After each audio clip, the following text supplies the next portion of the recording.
Hello सो नमस्कार, मेरा नाम है आलोक कुमार। आज हम बात करेंगे निगेटिव बैलेंस के बारे में। जी हाँ, सभी के पास लगभग बचत खाता है। एक नहीं, कई सारे बचत खाते हैं और सभी बैंक के बचत खातों को मेंटेन रखना थोड़ा मुश्किल का विषय होता है। तो कहीं ना कहीं आपके दो तीन चार या इससे अधिक भी बैंक खाते होते हैं। बैंक खाते कितने होने चाहिए, आरबीआई क्या गाइडलाइन है, इसके बारे में मैं पहले वीडियो बना चुका हूँ। यदि आप कमेंट्स करेंगे तो उस पर फिर से एक बार आपको जानकारी दे दूंगा। आखिरकार एक व्यक्ति के पास कम से कम कितने खाते होने चाहिए और ज़्यादा से ज़्यादा कितने खाते होने चाहिए। खैर, बात करते हैं बचत खाते के बारे में या आपका जो चालू खाता है उस पर भी। अगर उसमें आप मेंटेन नहीं रखते हैं आपका मिनिमम बैलेंस, क्योंकि प्राइवेट बैंकों का नियम, बल्कि अब सरकारी बैंकों ने भी नियम लगा दिया है कि जगह के अनुसार उसका एक अमाउंट होता है जो आपको बैंक में रखना ही पड़ता है। यदि आप उतना पैसा नहीं रखते हैं तो आपका मिनिमम चार्ज के नाम पर बैंक आपसे पैसा काटने लगती है, जिसमें प्राइवेट बैंक इस पैसे को काटने में सबसे आगे है।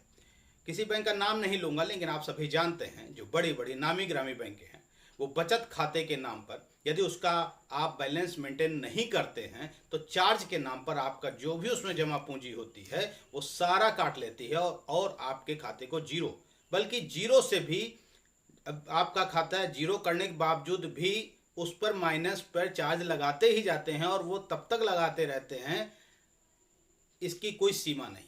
बहुत सारे ऐसे अकाउंट हैं हमारी जानकारी में जिसमें कि माइनस में चार्ज किसी का 8,000, किसी का 16,000, किसी का 3,000, किसी का 13,000, इस प्रकार से माइनस बैलेंस में उनका चार्ज चल रहा है। माइनस कैसे हो जाता है?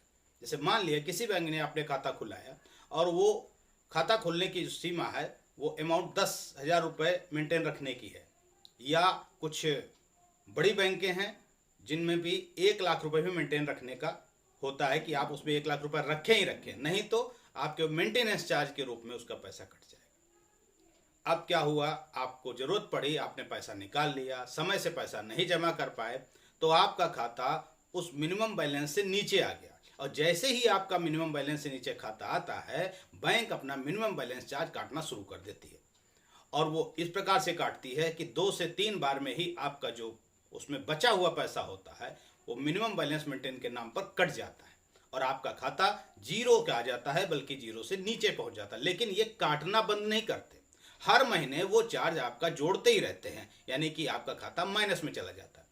अब समस्या ये आती है, जब आपका खाता माइनस में आ जाता है तो आप बड़े परेशान हो जाते हैं कि अब हमें ये पैसा देना पड़ेगा। बैंक के पास अगर जाते हैं कि इस खाते को हम बंद कर दें, तो बंद करने में बैंक कहती है कि पहले आप ये जो बैलेंस है माइनस में इसको पूरा करिए, उसके बाद आप खाता बंद कर सकते हैं या चला सकते हैं। तो चलाने की तो संभावना है ही नहीं, आपको तो बंद ही करना है, और बंद करने की स्थिति में यही आपको वो पूरा पैसा जमा करना पड़ता है। कहीं ना कहीं ये आपको जानकारी का अभाव है। आरबीआई की गाइडलाइन के अनुसार यदि आपका खाते में पैसा जीरो हो गया तो जीरो तक तो सीमित है, जीरो तक तो आरबीआई की गाइडलाइन है कि आप जीरो तो कर सकते हैं। बैंक में अगर कुछ पैसा आपका पड़ा हुआ है वो माइनस चार्ज के नाम पर आपका मेंटेनेंस चार्ज पे काट सकते हैं, वो जीरो कर सकते हैं, लेकिन जीरो से नीचे नहीं जा सकते। लेकिन बहुत सी बैंकों में जैसे मैंने बताया कि 8,000, 13,000, 3,000 वगैरह माइनस में है, तो ऐसा वो नहीं कर सकते। ये आरबीआई की गाइडलाइन है कि जीरो से नीचे आपके खाते को नहीं कर सकते, लेकिन फिर भी बैंक करते हैं। लेकिन आपको जानकारी अगर हो, वीडियो देख रहे हैं यहाँ तक देखा है, तो ऐसी जानकारियों के लिए चैनल को सब्सक्राइब जरूर कर लीजिएगा, वीडियो को शेयर करिएगा।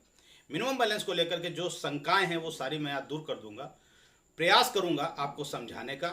और यदि आपके साथ ऐसा है तो आप सीधे सीधे पहले तो एक एप्लीकेशन बैंक मैनेजर को दीजिए कि ये माइनस चार्ज हो खत्म करिए, क्योंकि आरबीआई के रूल्स कहता है, नियम कहता है कि आप माइनस में चार्ज नहीं रख सकते, माइनस में पैसा नहीं रख सकते, जीरो तक रख सकते हैं।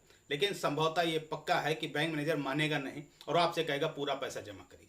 इसके बाद वो आपको लिखित में भी नहीं देगा, रिसीविंग भी नहीं देगा, कुछ भी नहीं देगा, लेकिन आप ईमेल के द्वारा इसको कार्य करिए ताकि आपके पास रिसीविंग होनी चाहिए। ईमेल से जब आप करेंगे तो रिसीविंग आपके पास होगी।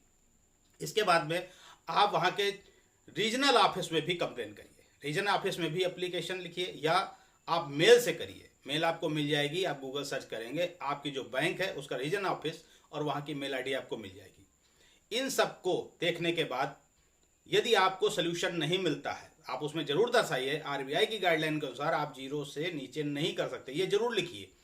फिर भी अगर आपका काम नहीं होता है तो आप सीधे आरबीआई की वेबसाइट पर जा करके आरबीआई को मेल कर दीजिए। निश्चित मानिए 1 हफ्ते से 10 दिन के अंदर आपको बैंक से कॉल आ जाएगा और वो कहेंगे कि आइए आप अपना खाता क्लोज करिए या कंटिन्यू करिए, हमने आपका माइनस बैलेंस हटा दिया है। ये निश्चित है, अभी वह करके देखिएगा। और आरबीआई में कंप्लेन कैसे करें इसके वीडियो हमारे पास चैनल पर हैं, और इसके साथ साथ आपको डिस्क्रिप्शन में हम लिंक भी दे देंगे जहां से आप देख सकते हैं कि आरबीआई ने कब कहा था, कहां कहा था और कैसे आप कंप्लेन कर सकते हैं अपने बैंक के खिलाफ जहां पर आपसे माइनस चार्ज के रूप में पैसा लिया जा रहा है। आज के वीडियो में इतना ही, फिर मिलते हैं किसी नए अपडेट साथ। अगर आपको इस प्रकार की और जानकारियां चाहिए तो हमें कमेंट्स करिएगा, वीडियो को शेयर जरूर करिएगा। जय हिंद, जय भारत।